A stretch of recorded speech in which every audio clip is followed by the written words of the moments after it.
apa ya, merelakan jika memang anaknya sukses dan nyaman di bidang yang tidak disetujui oleh orang tuanya, bertanggung jawab atas anak dan istri kamu, mungkin itu masih bisa lah. Tapi gini, kenapa orang tua kok nggak memberikan jawaban seperti itu di saat kita itu melakukan dialog? Pas pada saat di awal ya. Iya, Ya itu tadi, orang tua mungkin masih ragu, masih apa, khawatir akan masa depan anaknya. kalau dulu Anda masih mengingat namanya pejuang namanya Haji Agus Salim. Dia pernah bilang, Gimana? kayak gini, di dunia ini nggak ada yang abadi kecuali perubahan itu sendiri, ya kan? Jadinya siapapun yang nggak mau terdegradasi harus mau menerima perubahan-perubahan dan dia harus mau beradaptasi, kan akhirnya kayak gitu kan? Iya. Terkadang orang nggak mau beradaptasi karena dia sudah nyaman dengan dunianya. Mungkin orang tua kita itu sudah menjadi ASN yang kehidupannya sudah tercover oleh pemerintah sampai dia pensiun. Jadi kan dia nggak mikir akan rugi dan yang lain-lain. Iya. Sedangkan pemikiran kita kan terkadang nggak semua anak muda punya pikiran pengen jadi ASN kan. Sedangkan perubahan itu harus berlanjut sampai kapanpun. Iya. Karena nggak ada yang abadi hanya perubahan itu sendiri. Iya. Ya terkadang dilema kita juga kalau mau menjalankan apa yang diinginkan orang tua itu paribahasan sih. Peribahasanya kayak gini, mungkin taruhlah kita sebagai burung ya kan. Kita sebagai burung, kodrat kita sebagai burung yang bisa terbang kemana-mana, survive di dunia yang liar, ya kan? Tapi kita dilahirkan itu punya, katakanlah punya orang yang memiliki, ya kan. Kita dimasukkan dalam sangkar yang kecil dan akhirnya sayap kita nggak bisa mengepak dan kita nggak bisa terbang, akhirnya kan gitu. Berarti secara langsung nggak langsung orang tua menghilangkan satu kodrat kita sebagai burung, katakanlah seperti itu ya. Ya meskipun kebutuhan pangan dan sebagainya kita terpenuhi di dalam sangkar itu, tapi kita tetap merasa tidak nyaman. Iya, karena kita kehilangan kodrat kita sebagai burung. Kalau kita taruh analogi seperti itu kayak gitu. Jadi terkadang saya menyayangkan lah pemikiran orang tua banyak lah ya yang kayak gitu, termasuk saya dan Mas Salman. Ya memang pemikiran seperti itu juga tidak sepenuhnya salah, tapi harus dibenahi lah. Mungkin nanti kita ketika sudah menjadi orang tua, mungkin kita juga ada rasa khawatir terhadap masa depan anak kita. Tapi sebisa mungkin kita tetap harus mendukung apa yang anak itu sukai, selagi itu masih hal yang benar, bukan hal yang salah. Jadi gini, kalau menurut dari pemaparan Mas Salman, mungkin saya bisa menangkapnya, ayolah kita memutus mata rantai kolonial seperti ini kan, gitu ya kan? Iya nggak Mas Salman? Iya. Kita kembangkan milenialisme, ya kan? Kita rubah kolonialisme. Bukan bermaksud kita ingin menghapus kolonialisme, tapi kita inginnya merubah pemikiran kolonial, ya kan? Menjadi milenial. Jadi gitu. Antara kolonial dan milenial itu melebur menjadi satu, membentuk suatu ideologi baru. Iya. Karena apa? Nyun sewu buat orang tua yang ada di luar sana ya. Tongkat kepemimpinan bangsa ini, negara ini, bukan jenengan, bukan anda semua yang akan membawanya, tapi kami sebagai penerus bangsa yang akan membawanya. Kalau seumpama tongkat pemerintahan kami yang memegang dan kami terbiasa bergerak, harus ada yang menyuruh atau kamu harus kayak gini baru kita berangkat. Lalu mau jadi apa negara ini? Kan kayak gitu. Terlalu banyak dituntun. Jadinya kan apa ya, negara bisa maju kalau kita punya pemikiran yang kreatif. Iya kan? Karena Indonesia membutuhkan perubahan. Kalau saya mengutip dari film Wage. Indonesia perlu, gimana sih kata-kata? Indonesia butuh lebih banyak orang gila untuk merdeka. Nah, orang gila di sini bukan orang gila yang secara harfiah gila, tapi orang gila yang punya pemikiran bahwa bisa merubah Indonesia ini untuk menjadi lebih baik. Berarti kata kias kan ya? Kalau kata-kata dari Steve Jobs mungkin di iklannya yang apa itu lupa, hanya orang gila yang berpikir mereka bisa merubah dunia. Tapi dari pemikiran kayak gitu, melahirkan pemikiran-pemikiran baru dan melahirkan gagasan-gagasan untuk dunia kan, seperti itu. Dulu kita nggak pernah terpikirkan bagaimana caranya, mungkin ya waktu masa mungkin 100 tahun yang lalu nggak pernah ada pikiran untuk kita itu bisa berhubungan dan bisa terlihat wajahnya hanya cukup dari sini kan gitu ya. Tapi sekarang semua sudah terwujud, kita bisa video call tanpa perlu kita ke sana, kita sudah bisa melihat suasana yang ada di sana. Jadi HP yang saya genggam ini berasal dari pemikiran-pemikiran yang gila waktu itu. Pastinya. Bagaimana pemikiran gila yang bagaimana bisa apa yang nggak mungkin bisa menghubungkan orang dari si titik yang jauh dari api gimana sih? Mendekatkan yang jauh. Tapi jeleknya teknologi juga gitu sih.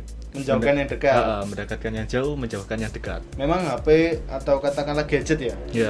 Gadget kan nggak harus HP kan ya. Kayak pisau.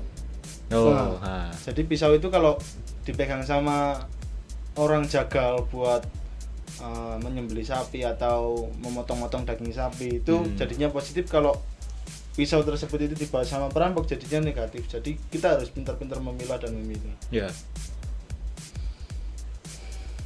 Nah, dari pemikiran-pemikiran yang gila itu melahirkan tatanan yang baru ya kan. Saya pernah berpikir dan bertanya pada diri saya sendiri. Gimana? Steve Jobs bisa sukses dengan Apple-nya, dengan kegilaan-kegilaan yang dia tuturkan, ya kan? Graham Bell mewujudkan telepon dari apa yang nggak mungkin jadi mungkin. Terus orang tua mereka itu seperti apa? Kan gitu. Yang saya pertanyakan bukan caranya, tapi orang tuanya itu kayak gimana gitu loh. Cara mendidiknya mungkin ya. Iya, maksudnya di saat Graham Bell, Steve Jobs dan yang lainnya itu punya pikiran untuk menciptakan telepon. Apakah juga ada pertentangan antara anak dan orang tua kan seperti itu? Ya nggak? Anda pernah nggak memikirkan seperti itu, Mas Salman? Pernah mungkin kayaknya, tapi lupa. Tapi kalau saya lihat di filmnya Steve Jobs, kebetulan memang ide dia itu didukung oleh orang tuanya sepenuhnya. Kalau di filmnya sih atau kita tidak tahu aslinya, tapi kalau di film itu orang tuanya mendukung ya? Dia disediakan garasi untuk memproduksi pada saat itu. Sangat didukung lah. Harusnya orang tua di Indonesia harusnya gimana ya, memberikan wadah kepada anaknya. Bagaimana caranya wadah itu menjadi wadah yang kreatif untuk anak, ya kan? Istilahnya gini, anak punya keinginan, orang tua yang mengeksekusi. Dalam artian mengeksekusi apa? Memberikan restu. Sebenarnya kan eksekusi terakhir kan hanya memberikan restu kan? Setelah dieksekusi baru kita survive kan gitu kan? Atau misal kayak orang peresmian gedung atau peresmian jalan kan ada potong pitanya kan? Potong pita itu sebagai restunya orang tua. Lalu kita yang melaju di jalan tersebut. Itu loh. Saya harap orang tua itu memberikan wadah pada kita untuk berkarya dan berkreasi. Setidaknya kalau tidak kalau tidak setuju, gimana sih? Setidaknya jangan mematahkan semangatnya aja lah. Mungkin boleh khawatir, boleh tidak setuju, tapi jangan sampai mematahkan. Emang terkadang kita kalau membahas masalah gini kan dilema ya kan? Karena ada dua pemikiran yang berbeda. Soalnya kita diskusi kayak gini, anak muda dengan anak muda. Harusnya kita ada orang tuanya.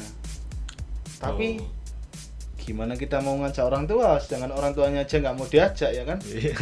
Lalu ya udahlah. Pasti alasannya malu di depan kamera. Atau buat apa nggak ada fungsinya. Padahal sebetulnya sangat penting. Pembahasan mungkin ini bisa dikatakan pembahasan yang ringan. Tapi kalau dilihat dari satu sisi yang lain, ini adalah satu pembahasan yang cukup berat. Kan gitu. Karena ideologi versus ideologi. Kan gitu. Antara katakanlah egois lawan egois juga. Tapi gini. Egois nggak selalu itu buruk. Karena kalau kita egois dalam ideologi, berarti kita mempertahankan teguh pemikiran kita. Karena kita yakin kita pasti bisa untuk survive di situ. Wah, terus punya ideologi itu juga bagus, tapi jangan terpatok oleh ideologi itu terus menerus. Jadi kalian harus tetap berkembang dengan ideologi kalian. Iya. Kalau misalkan katakanlah aku ingin melakukan sesuatu tapi tidak usah dibayar. Nah, kalau bisa ya harus dibayar juga kan. Kita hidup juga butuh uang. Iya. Kita tidak bisa hidup oleh ideologi kita. Iya. Saya pernah lihat, saya pernah baca di lupa saya. Itu kata-katanya gini. Sukses itu bukan hasil akhirnya. Tapi sukses itu jalan menuju ke hasil akhir. Karena hasil akhirnya itu hanya plus tersendiri kan gitu. Katakanlah itu hanya V. Iya. Tapi yang dikatakan sukses dalam tulisan tersebut, sukses itu bagaimana cara kamu itu menemukan titik akhirnya kan kayak gitu. Sekalipun kamu nanti gak sukses, gak menjadi orang yang besar, tapi kamu sudah sukses untuk survive di dalam dunia tersebut. Kan gitu. Kalau kata Mas Salman, sering saya bilang kayak gini ya kan. Mas Salman pernah bicara sama saya, bermimpilah setinggi mungkin, dan ketika Anda terjatuh, biarkan Anda terjatuh di antara bintang-bintang. Itu juga ada benarnya sebenarnya. Itu kalimat dari Bapak kita semua, Bapak Kartolo. Bapak proklamator. Oh iya, Bapak proklamator. Pak Karno ya. Iya. Oh iya, Pak Karno. Dia punya pemikiran untuk memerdekakan Indonesia kan. Tentu kemerdekaan nggak bisa tercapai kalau hanya Pak Karno saja. Tapi dia yang bisa dikatakan juru bicaranya Indonesia. Kalau dari ada buku sih kalau nggak salah judulnya itu Penyambung Lidah Rakyat. Nah, dia kan akhirnya kalau kita bisa menaruh itu sebagai kata kias, dia termasuk orang yang gila di dunia ini. Tapi gila yang saya maksud bukan gila yang di jalan-jalan kayak gitu. Tapi gilanya untuk merubah tatanan yang lama menjadi tatanan yang baru. Iya, gila yang berkonotasi ke arah yang positif. Iya. Kan hanya orang gila yang ingin merdeka kan? Iya. Kalau kan sebetulnya bisa saja tidak usah susah-susah berjuang gini. Sedangkan para pejuang punya pemikiran lain. Iya. Pengen merdeka. Berarti kan mereka cukup berarti mereka kan orang yang termasuk gila dalam artian yang positif. Iya. Padahal kalau kita lihat ya walaupun kita nggak pernah merasakan dunianya dalam artian zamannya Pak Karno ya waktu penjajahan. Iya. Kita merasa dulu petinggi-petinggi bangsa selalu diberikan pengayoman yang lebih dari Belanda, ya kan? Berikan fasilitas yang mumpuni. Tapi para pejuang-pejuang yang pernah melakukan gencatan senjata bahkan gugur, mereka kan menolak itu semua karena dia ingin berdiri di atas kaki sendiri seperti kata Pak Karno. Iya. Berdikari. Seperti merek. Nah ya. Jadinya saya kan berpikir ya, orang tua mereka kayak apa gitu kan. Iya. Karena kembali ke topik kan, orang tua dan anak itu kadang kan nggak ketemu sinkronisasi pemikiran kita dengan orang tua. Iya. Pemikiran orang tua mereka itu seperti apa ya? Kan gitu.